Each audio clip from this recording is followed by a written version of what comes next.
Welcome back to the Reimaginers, a series where we turn to the past to explore how education has previously been reimagined, by whom, and for what purposes. Today, our conversation focuses on reimagining what higher education could look like in the future. To do this, we'll explore the history of open admissions at the City University of New York. This history feels incredibly timely as numerous colleges around the country face potential budgetary cuts in the coming years as a result of COVID-19's impact. However, as we'll discuss today, it's important to remember that austerity is a choice, and one that has significant consequences, as investment in higher education provides innumerable benefits to our society. Indeed, the CUNY system and its students are a testament to those benefits. As we continue to reimagine education for the future, CUNY and its history of open admissions serves as a reminder of potential pathways forward. For our discussion today, I'm once again joined by my co-host, Christina Martin. Hi, Matt. Thank you for having me. Christina and I are delighted to be joined today by Dr. Stephen Brier. Dr. Brier is a professor in the Urban Education PhD program at the CUNY Graduate Center, and he is also the founder and coordinator of the Graduate Center's Interactive Technology and Pedagogy Certificate Program. Dr. Brier has co-wrote and co-produced the award-winning multimedia U.S. history curriculum, Who Built America? And he is the co-author of Austerity Blues, Fighting for the Soul of Public Higher Education. Dr. Brier, thank you for joining us. Delighted to be here with both you and Christina, Matt. So for those who are watching, can you just provide a brief overview of the history of CUNY from its origins as the Free Academy to what we now know as the City University of New York system? Absolutely.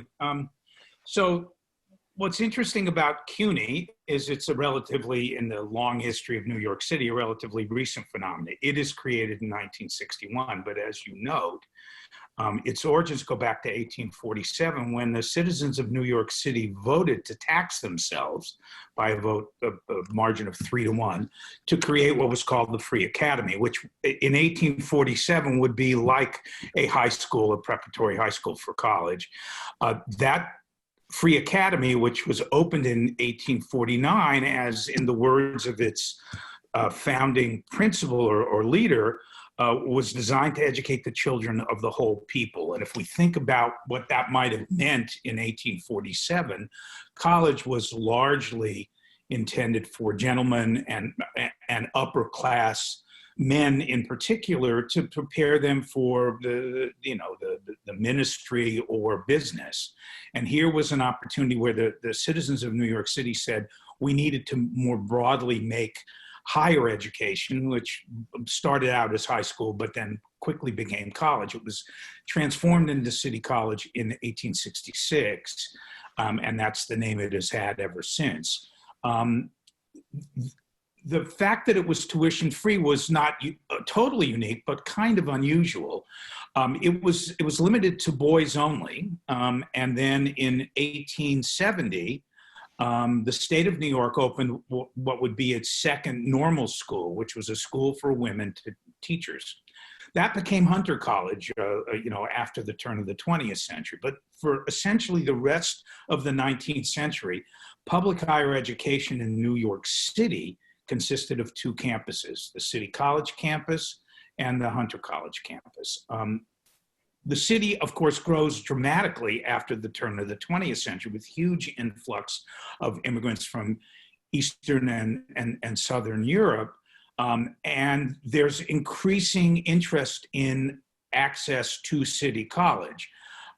What happens, of course, is because it's funded entirely by the citizens of the city and not the state, which would be the standard model that you would have when you think about state universities, there's always an enormous amount of pressure on what would become the City University, what we would then call in this period the municipal colleges, to a pressure from citizens who wanted to get access but couldn't because there were not enough seats.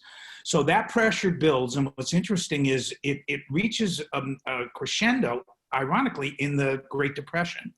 And what we get in the Great Depression, first in 1930 and then in 1937, is the founding of Brooklyn College and Queens College. And that was very much intended to expand educational opportunities for a growing working class population in those two boroughs. That continued through World War II, but as we know, in the post-World War II era, there's an enormous expansion of public higher education. In New York City, it was a lot harder to do that because, first of all, New York State was almost the last state among the 48 in the Union then to create a state university system, which is kind of ironic when you think about it, given how centrally important New York is. But because of the power of institutions like Columbia, where you are, Matt, they effectively stopped the creation of a state university. That ended in 1948 with the creation of CUNY. Though CUNY as an institution, the State University of New York, really did not start to take off and grow in substantial ways until a decade later under the governorship of Nelson Rockefeller beginning in 1958-59. And what's happening in the municipal colleges, the 4 municipal colleges and 1 community college that existed at this point in the 1950s, it was getting harder and harder for people to get in because the number of seats was limited, and in effect the entrance requirements kept growing and growing and growing and getting more difficult. So there's these twin pressures. There's a state university system that's growing by leaps and bounds in the 1950s and early 1960s under the leadership of Rockefeller, and the city system is constrained, is seriously constrained. So it's an ironic thing that the free tuition mantra that led to the unique founding of the municipal colleges was one of the things that constrained it because there was not enough money. And this was a tension that existed throughout the 1960s. So badly, in fact, that by 1968-69, it would take a 92 high school average to get into Brooklyn College. I mean, the municipal colleges became increasingly and ironically exclusive throughout the 1960s.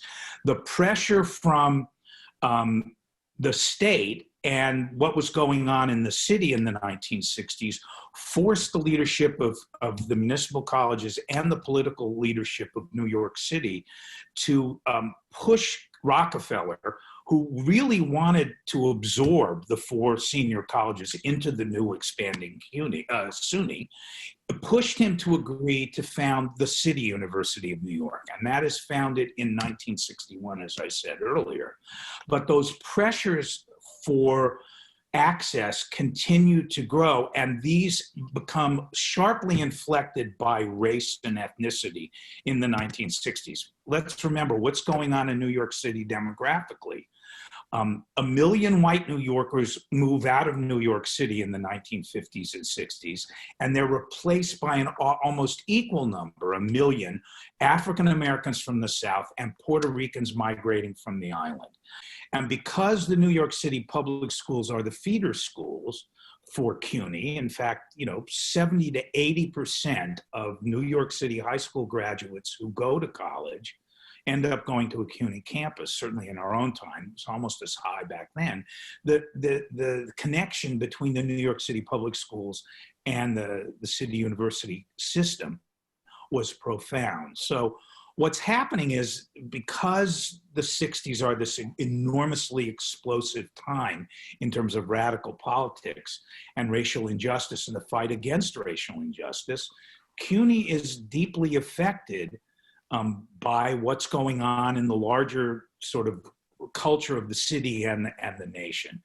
Rise of the Black Panthers, ultimately the rise of the Young Lords, the Puerto Rican Revolutionary Party. All of those have deep New York roots.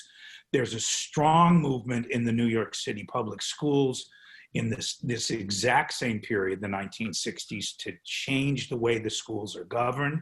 There's a movement for community control that takes an important place in New York City history starting in 1966-67. That's the immediate backdrop to what's happening at City College and other CUNY campuses in the spring of 1969. I'm sort of rapidly getting us up to the open admissions struggle. So open admissions, the fight for open admissions, is something, it's slightly misnamed It is a fight for open admissions. To be sure, it's one of the key demands that students of color on City College campus, on Brooklyn and BMCC, there are new campuses that are created in CUNY in the 1960s to try to respond to this demographic surge, but they're almost always too little and too late. And so what happens basically is the students starting at City College in April of 1969, they put forward a series of 5 demands, and I won't go through all of them, but 2 of the ones that are most important for what we're talking about are that the admissions to City College needed to reflect much more fully and carefully the demographic profile of the students graduating from the New York City public high schools. About 40% of the students graduating from New York City schools in this year are African American or Puerto Rican, and the percentage of students of color at City College and the other senior colleges at CUNY is in the single digits, in fact, in the late 1960s. So here you are, you've got this huge civil rights movement, and in effect, CUNY remains an overwhelmingly white institution, despite its professed identity as the institution that's going to educate the children of the whole people. It ain't educating the children of the whole people. And Black and Puerto Rican students and their white allies go into the streets and close down campuses across the city university for 2 basic demands. One is open admissions, what we come to be called open admissions, which is to give a chance for all high school graduates in New York City to attend either a community college or a senior college, depending on class ranking, within CUNY. That's the one demand. But the other demand, which is equally as important, is at this exact same moment across the country, there's an extremely intense growing demand for Black and Puerto Rican studies programs. And that's a fundamental change that the student movement brings in, not just open admissions and not just the continuation of the free tuition ideal, but also the founding of Black and Puerto Rican studies programs, which are not entirely pioneered at CUNY. I mean, the first one is really at San Francisco State, but in effect, CUNY becomes a kind of model for what really well thought out, publicly accessible, free tuition higher education would look like, not only because it would be free and it would be open for access to everybody, but because the curriculum would change and the students forced that change. That's what open admissions fundamentally centers on. And people went into not just the streets, they shut down their campuses, and CUNY is forced by student pressure to accelerate by 5 years its plan for open admission. And it brought into being a massive expansion of admissions at CUNY, so that on the eve of open admissions in '69, the total CUNY population, student population, was about 180,000. And by 1972, it was up to 250,000, where it is essentially now. Slightly higher now, it's about 275,000. So the CUNY that we know is born in the open admissions struggle. And that means that new faculty, my generation coming out of graduate school, my colleagues and friends were hired at CUNY in the 1960s to teach this growing number of students. And it's an amazing effort that we are documenting on the CUNY Digital History Archive, which is an open and accessible public archive that includes oral histories and primary documents that I'd be happy to share with you and your viewers, because I think what we were trying to do there was make available a broad range of historical documentation so that anybody could look at the history of whatever college they were interested in within the CUNY system. And CUNY does dramatically expand in this period. There are new campuses formed throughout the 1970s. 2 of them, most importantly, Medgar Evers, which is an overwhelmingly African-American school in central Brooklyn, in Bedford-Stuyvesant, and actually in Crown Heights. It was meant to be in Bedford-Stuyvesant, and Hostos Community College in the South Bronx, which was a largely Puerto Rican institution. And those two schools are a direct result of the open admissions struggle. So the kind of current configuration of CUNY, including its broadly, its broad demographic profile, has its roots in this struggle then. I'll stop here. I can keep going, but it's probably too much. Okay, so you talk about how open enrollment drastically changed the demographic of CUNY schools and the CUNY system. I'm curious what was their process of desegregating the schools, and how did they implement more racial diversity in the schools itself? That's a great question. They did it in part by changing the admissions requirements. So in effect, prior to open admissions, you needed an increasingly high school average to get in. As I mentioned, in the high 90s in some instances. And that was even true of the community colleges. The community colleges were even exclusive. They remained relatively small. So one of the things that open admissions did is it threw out all those requirements, and it effectively said anybody who graduates from a New York City public high school, regardless of their grade point or their class standing, could get into a CUNY campus. They might have to start at a community college, but in theory and in practice, they had access to the senior colleges as well. And so in part, what happens with that simple, not so simple, but it sounds simple, but it was obviously much more difficult to implement. That procedure changed the demographics. So in effect, by the mid-1970s, by 72, 73, the demographic profile of the CUNY student population had dramatically transformed. Much larger numbers of African Americans and Puerto Ricans in the system, probably in the either 20 to 30%, and the number of white students dropped dramatically down to about 30 or 35%. And that's closer to where that kind of mix is today. Obviously, there are many other ethnic groups now than there were. And I'm using Puerto Rican advisedly because, in effect, in that moment in history, Latinx people were overwhelmingly Puerto Rican. Didn't see the Dominican influx or Mexican or Guatemalan or Central American influx until much later in the 1990s. So in effect, the demographics of the system were Puerto Rican, Black, which could mean both African American and Afro-Caribbean, and white students of a variety of identities and ethnicities. So CUNY looked very different, by 1972, 73, especially in the newer campuses where, these students were admitted and went to school. Okay, so as a follow-up in your writing about open admission in CUNY, you mentioned the colleges were connected to the troubled K-12 system, which was not necessarily preparing students to do college level work. What did CUNY do to help students transition to college work when they first began open admissions? Do you think these programs still exist, or has the K-12 system done a better job in preparing students for college? I would say probably on balance, it hasn't improved very much compared to what it should be doing in preparing students. But I think compared to what it was doing in the 1960s, it's better. And we can talk about why that's true.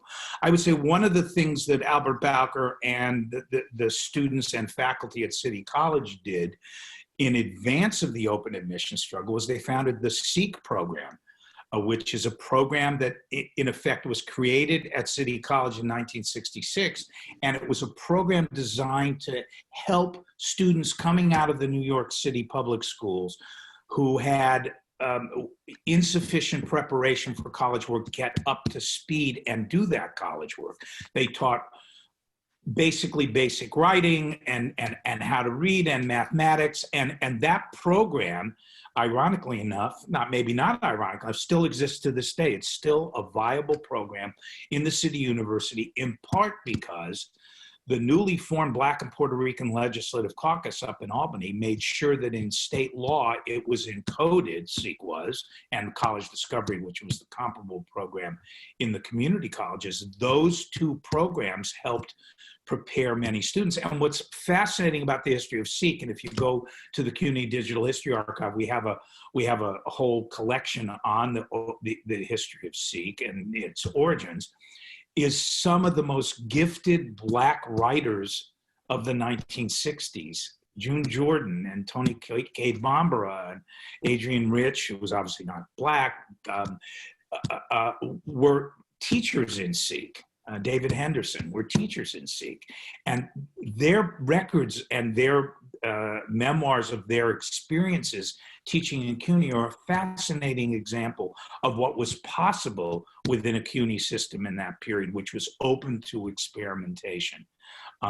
So that was one way in which CUNY helped prepare.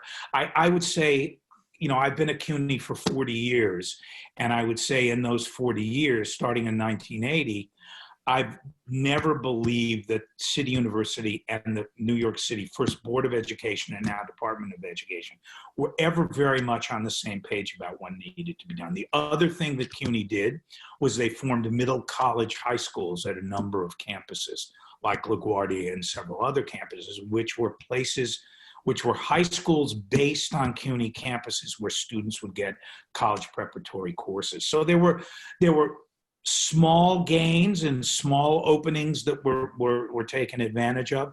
But on balance, I don't think either the New York City public schools have done a sufficient job of preparing the students for college work, and that's still a problem to this day with the dropout rate and everything else, but also the CUNY can and should have done a better job than it did, despite these promising beginnings that it made in Sikh and the middle college high school programs.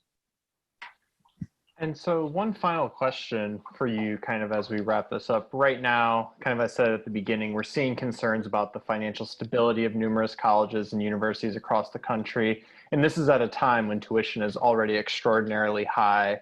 I'm curious, as you reflect on the kind of activism that really accelerated the open admissions policy and then the decrease of government support for schools that started in the 1970s and kind of the current state of CUNY, how do you think about this history in the present? In what ways does it help us maybe reimagine what higher education could be? It's a great question and a big one. And, you know, it's in part what we wrote Austerity Blues to answer that very question. And I think in effect, what I would say now, and I've tried in some of my, you know, sort of more journalistic forays into this in the last 2 or 3 years with colleagues Mike Fabricant and Michelle Fine at various points, we've tried to say in those journalistic, you know, interventions that the lesson of the struggle for open admissions and a changed curriculum is only student and faculty activism is going to be, it is utterly essential to have that. You cannot assume that there's going to be a technocratic or a bureaucratic or simply a budgetary solution to this. It's always going to take a struggle. As Frederick Douglass said, power doesn't give up its power without you know, a demand, and that means that students and faculty need to make a demand, and that demand has to be to fully fund CUNY, not just free tuition. Free tuition is a very important and necessary part of this, but it is not sufficient because our students are poor and working class.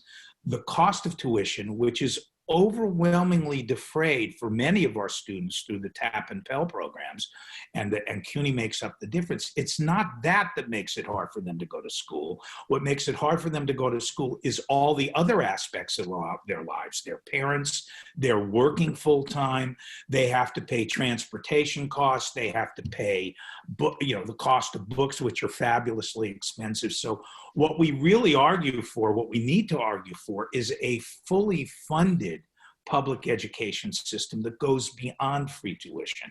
If we stop at free tuition, it'll be a wonderful, you know, victory, albeit not a new one. It'll go back to where we were, but it won't solve the problems of a poor and working class student population, largely of color, which is what CUNY's student population is. What they need to be successful at school. They also need innovative pedagogical approaches and programs like Seek and other programs that have been created in the past 20 or 30 years. We need to rethink the model of higher education, and particularly public higher education in a city like New York. And so, Christina, you're a freshman now at LSU, recently graduated from New York City Public Schools, and you're doing this all under kind of these extraordinary circumstances. Um, the pandemic's just the tip of the iceberg. And so I'm curious, as you reflect on this history and you're thinking about your own experience, what sticks out to you and how does this history provide a different way for you to think about higher education if it does? So, from my experience in the high school I was in, they very much pushed going to SUNY and CUNY school. So, if you even brought up the question of, I want to apply to this school somewhere else, it was, okay, you can go do that, but did you apply for this school in the city? Or did you apply for this school in the state to just have safety schools, sort of? So, going to LSU, I'm one of the very few people who decided not to go to a SUNY or CUNY school. For me, there was still this thing of like distance from what like other people were able to get versus what I was getting. And this push of, well, you're not going to be as knowledgeable or prepared for outside of the state because of the push of advanced regions diplomas instead of focusing on like SAT and ACTs. So things like that, and being in LSU in the South, there are still, like in my school, there's a bit of racial and economical issues on the undertones of things. But looking around, you could see a lot more students pushing for change. Just a couple of weeks ago, the football team had a full protest to protest police brutality and what was going on throughout the country. And even in classrooms, we have kids who are pushing for the school to be paying for our online courses versus us paying for them ourselves. So it's a very different view of what I'm getting versus when I talk to former classmates of mine who go to SUNY and CUNY schools who are like, well, we don't really have to pay for those. Or this here is like, I have to pay $150 for a course I'm using for one semester. Yeah, and I think it's interesting also that you bring up the student protests. I think, with what Dr. Brier had said about the change is only going to come about on campus from faculty and student agitation. And it seems like even though you didn't choose to go to a CUNY or SUNY, even at LSU, you're kind of finding that same truism, I guess, of enacting change. Um, well, thank you both for sharing your knowledge and perspectives as we think about what reimagining education might look like. For those of you who are watching, please help us continue this conversation by sharing your ideas about how you might reimagine education from today's episode with us on social media. And make sure to tune in for our next episode as we continue to explore the past for possible ways forward. You've been watching The Reimaginers with Christina Martin, Stephen Brier, and myself, Matt Couts. See you next time.